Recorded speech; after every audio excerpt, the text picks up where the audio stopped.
এই দুনিয়াতে যত মানুষকে আপনি আপন দেখেন, এরা সবাই হয়তো আংশিক কোনো কোনো ক্ষেত্রে কেউ বিভিন্ন পার্সেন্টেজে আপন, কিন্তু আপনার সবচেয়ে বড় আপন হলেন আপনার রব আল্লাহ রাব্বুল আলামিন। আল্লাহর চাইতে বড় আপন আর কেউ নেই। আপনি একান্তে আল্লাহর সাথে একটু কথা বলেন। যারা ডিপ্রেশনে ভুগছেন, অশান্তিতে ভুগছেন, মানসিক অস্থিরতায় ভুগছেন, আজকেও আমার অফিসে আসার আগে দেখি এক লোক বসে আছে। নামাজ পড়লাম আমরা, উনি নামাজ পড়লেন না। তো আমি যার মাধ্যমে আসছে তাকে জিজ্ঞেস করলাম, নামাজ পড়লেন, উনি কি মুসলমান না? বলে মুসলমান, কিন্তু উনি অন্য জগতে আছে। কি? উনি আত্মহত্যা করবে। আজকের ঘটনা, উনি আত্মহত্যা করবে, উনি হাসছেন আপনারা।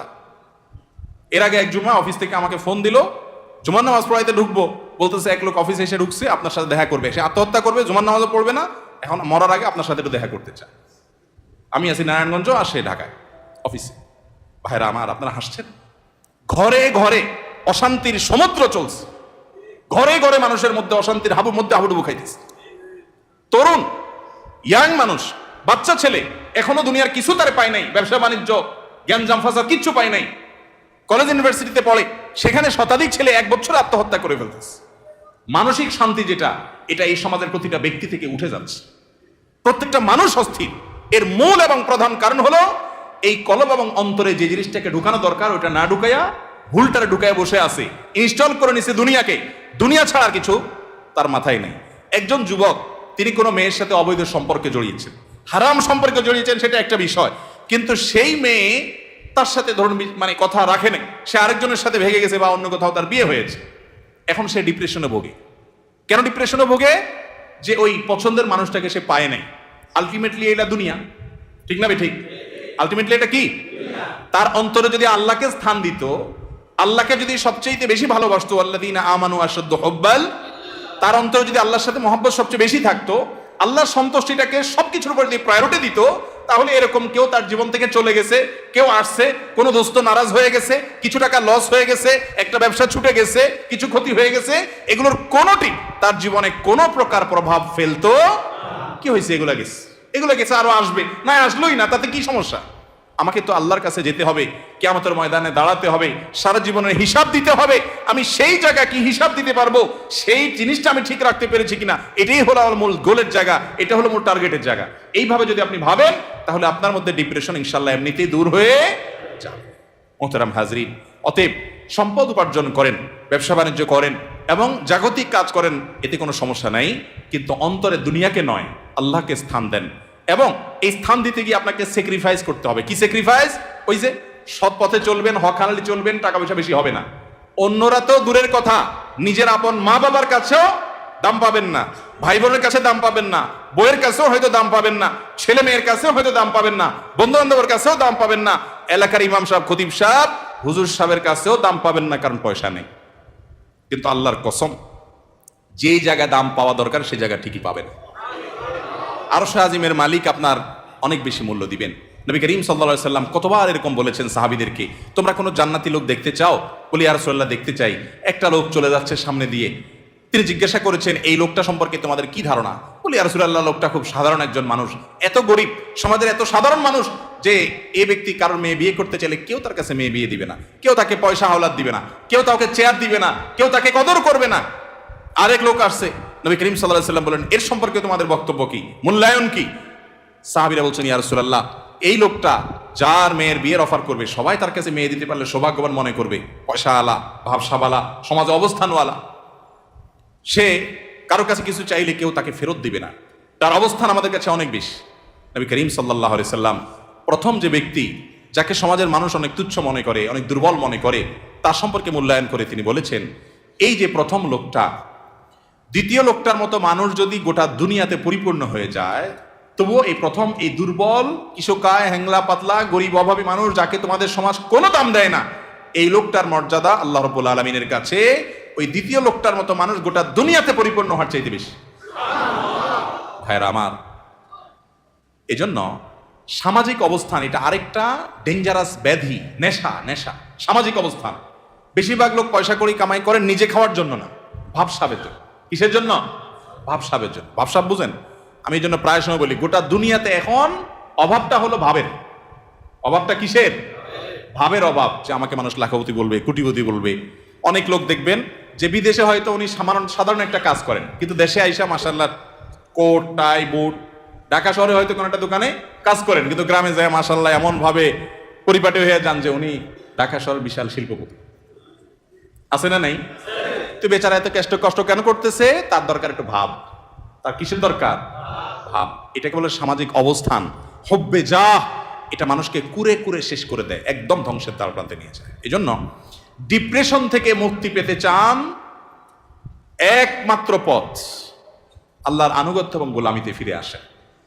সালেহাতু সঙ্গে বুদি দিল খারাস আজমুদে এক জামানা খাকে বাস। ভাইরে, বহু বছর তো পাথর হয়েছিলেন, কিছু কাল একটু মাটি হয়ে দেখেন, একটু চোখের পানি ফেলে দেখেন, একটু রোনাজারি করে দেখেন, একটু আল্লাহর সাথে কথা বলে দেখেন, দুনিয়ার মোহটা ছেড়ে দেন, আল্লাহর মোহাব্বতটাকে নিজের ভেতরে আনার চেষ্টা করেন, আল্লাহর গোলামিটা করে দেখেন। একাকি আল্লাহর সাথে একটু কথা বলেন, ভোর রাতে উঠে একটু আল্লাহর সাথে কথা বলেন, তাহাজ্জুদে গিয়ে একটু চোখের পানি ছেড়ে দেন, মুনাজাত করেন, আল্লাহর সাথে কানাঘুষা করেন। কেউ আপনার দুঃখ বুঝে না, আল্লাহকে বলেন, আল্লাহর সাথে একটু কথা বলেন। আপনার চাইতে সুখী মানুষ আল্লাহর জমিনে আরেকটা আর থাকবে না ইনশাআল্লাহ।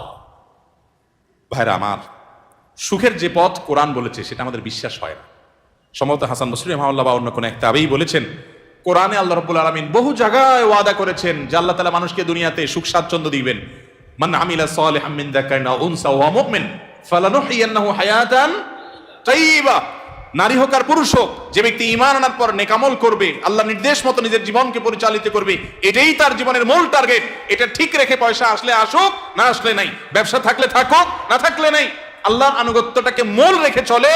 আল্লাহ রাব্বুল আলামিন ওয়াদা করেছেন দুটি বিষয়ের, এক ফালানুহইয়ান্নাহু হায়াতান তাইয়্যিবা, তাকে অবশ্যই যারা মাদ্রাসার ছাত্র বা আলেম ওলামা তারা জানেন, ফালানুহইয়ান্নাহু লামে তাকিদ বা নুনে তাকিদ সাকিলা, তিনটা তাকিদ দিয়ে আল্লাহ বলেছেন ফালানুহইয়ান্নাহু, অবশ্যই আমি তাকে দুনিয়াতে সুখী জীবন দিব।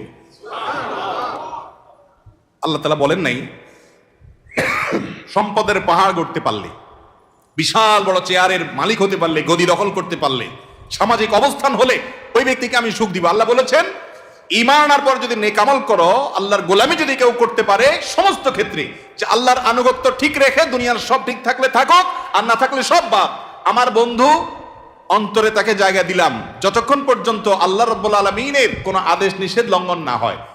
তার সাথে বন্ধুতা করতে গেলে আমার আল্লাহকে হারাইতে হয়, তো বন্ধু বাদ, স্যাক্রিফাইস করে দিলাম। আমি কোনো গ্রুপকে, কোনো বলয়কে আমি পছন্দ করি, ভালো লাগে তাদেরকে, কিন্তু তাদের ভালো লাগতে গেলে দেখি না আল্লাহর ভালো লাগা আর পাওয়া যায় না, তো বাদ, আমার জীবন থেকে আমি সরাই দিলাম।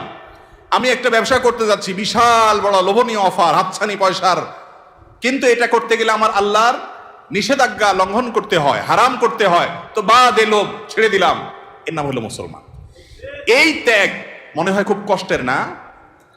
ভাইরা আমার, আল্লাহ রাব্বুল আলামিন যা বলেছেন, আল্লাহর কথার সত্যতাটা আমল করে দেখেন। আজমুদে এক জামানা খাকে বাস, একটু আমল করে দেখেন। স্যাক্রিফাইসের ভিতরে যে আনন্দ আছে, আল্লাহর শপথ, ভোগের ভিতরে সে আনন্দ। হারামের হাতছানি আছে, ছেড়ে দিছেন কেন? আমার রবের নির্দেশ নাই, অনুমোদন নাই, আমি করলাম না, দরকার নাই আমার এই পয়সা। মনে হয় খুব কষ্ট হবে, তাই না? বাহ্যিকভাবে কষ্ট হবে, রূহ যে আছে, রূহ আত্মা, ভেতরটা প্রশান্ত হবে। একটি জয়ীফ হাদিস দ্বারা প্রমাণিত যে কোনো ব্যক্তি যদি তার দৃষ্টির এরিয়াতে কোনো পরনারীকে দেখে, সুন্দরী মেয়েকে দেখে, দেখার সুযোগ আছে, ইউটিউবে ফেসবুকে ভালো জিনিস দেখতে দেখতে হঠাৎ একটা খারাপ জিনিস চলে আসছে, আপনি দেখলে দেখতে পারেন, কিন্তু দেখলেন না, এটাকে অ্যাভয়েড করলেন আল্লাহর ভয়ে, যে না, আল্লাহ তাআলা আমাকে কোরআন নির্দেশ করেছেন কুল্লিল মুমিনিনা ইয়াগুদ্দু মিন আবসারিহিম, ঈমানদাররা যেন তাদের চোখের হেফাজত করে, আমি সেজন্য দেখবো না। আপনি এটাকে এড়ায় গেলেন, স্কিপ করে চলে গেলেন। বাহ্যিকভাবে একটু কষ্ট হবে প্রথম, মনে হচ্ছে যে আরে দেখলে মনে হয় সুখের সমুদ্রে আবুডুবু খাইতে পারতাম, কিন্তু আপনি দেখলেন না। একটু পরীক্ষা করে আমল করে দেখেন। কখনো যদি এটা আপনি অ্যাভয়েড করতে পারেন, একজন রাস্তা দিয়ে মেয়ে যাচ্ছে, সুন্দরী মেয়ে, আপনার চোখে হালকা আবসা আবসা দেখতে পেয়েছেন, যে আঁচ করতে পেরেছেন একজন সুন্দরী মেয়ে যাচ্ছে বেপর্দা, আপনি চাইলেই তাকিয়ে হারাম স্বাদ নিতে পারেন, কিন্তু আপনি নিলেন না, নজরটাকে নিচু করে নিলেন, হেফাজত করে নিলেন, এতে আপনার একটু কষ্ট হবে, একটু প্রথম ধাক্কাতে একটু কি হবে, কষ্ট হবে। আল্লাহর কসম করে বলেছি, আপনি পরীক্ষা করে দেখেন, আপনি একটু পরেই সে মেয়েটা আপনার দৃষ্টি থেকে যখন আড়াল হয়ে যাবে, দূরে সরে যাবে, আপনার অন্তরের ভিতরে সাথে সাথে ঈমানের স্বাদ অনুভব করবে, সাথে সাথে দেখবেন আপনার মধ্যে একটা ভালো লাগা কাজ করবে। সে ভালো লাগাটা কি? যে আমি আমার রবের নির্দেশ রক্ষা করতে পেরেছি, আলহামদুলিল্লাহ। শয়তানকে কাত করতে পেরেছি, কুপকাত করতে পেরেছি, শয়তান আমাকে হারাইতে পারে নাই। এই জন্য ভাইরা আমার, আল্লাহর আনুগত্যের জন্য চেষ্টা করবো তো ইনশাআল্লাহ। বিশ্বাস করুন, সম্পদে, দুনিয়ার মোহে, দুনিয়ার কোন ঐশ্বর্যে, দুনিয়ার কোন ভোগ বিলাসের উপকরণের মধ্যে আল্লাহর শপথ, আল্লাহ শান্তি রাখেন না। যদি রাখতেন তাহলে আগের জেনারেশনের চাইতে এই জেনারেশনের হাতে সুখ সমৃদ্ধির সমস্ত উপকরণ, ভোগের সমস্ত উপকরণ আছে, তারপর আত্মহত্যা করে। গরিবের চাইতে ধনীর আরো বেশি করে, ঠিক না ঠিক? বোঝা গেল আল্লাহ তাআলা এগুলোতে শান্তি রাখেন নাই। শয়তান আমাদেরকে ওয়াদা করেছে একবার, আশ-শাইতানু ইয়াইদুকুমুল ফাকরা, শয়তান তোমাদেরকে গরিব হয়ে যাওয়া এটার ভয় দেখাচ্ছে। এই একবার বলাতে আমরা শয়তানের কথা যে পরিমাণ বিশ্বাস করি, কোরআনে আল্লাহ তাআলা কতবার বলেছেন, ফালানুহিয়ান্নাহু হায়াতান তাইয়্যিবা, ঈমানান নেক আমল অনুযায়ী চলো। পয়সা তোমার কম থাকুক, বাড়ি গাড়ি তোমার কম থাকুক, বেচাকেনা তোমার কম থাকুক, দোকান একটা কম থাকুক, সবাই তোমাকে দাম কম দেখ, তোমার কোনো গুরুত্ব সমাজের মানুষের কাছে না থাকুক, কেউ তোমাকে নেতা না বানাক, পাত্তা না দেখ, কিন্তু তুমি মানসিক যে প্রশান্তি হাসিল করবা ওইটা কোটিপতি, মিলিয়নার, বিলিয়নারকে আল্লাহ রাব্বুল আলামিন দেন নাই। আল্লাহর এই কথার উপরে আস্থা বিশ্বাস রাখার জন্য দরকার হলো ইমানি শক্তি। এই জন্য বলি, মাঝে মধ্যে তাকওয়ার চর্চা করে দেখেন, দেখবেন কি স্বাদ। আল্লাহ তাআলা আমাদের সবাইকে তাকওয়ার সে স্বাদ আস্বাদন করার তৌফিক দান করুন। এবং ডিপ্রেশন এবং মানসিক যে অশান্তিতে মানুষ ভুগছে আজ, এটার মূল কারণ হলো দুনিয়ার মোহে অন্ধ হয়ে যাওয়া। দুনিয়ার মোহ এটা মানুষকে পাগল পরা করে দেয়, অস্থির করে দেয়। আর যখন অল্পে তুষ্ট থাকে মানুষ, যা পেয়েছে তাতে শুকর আদায় করে, আল্লাহ তাআলা নগদ শান্তি দান করেন। আল্লাহ তাআলা আমাদের সবাইকে মানসিক প্রশান্তি দান করুন।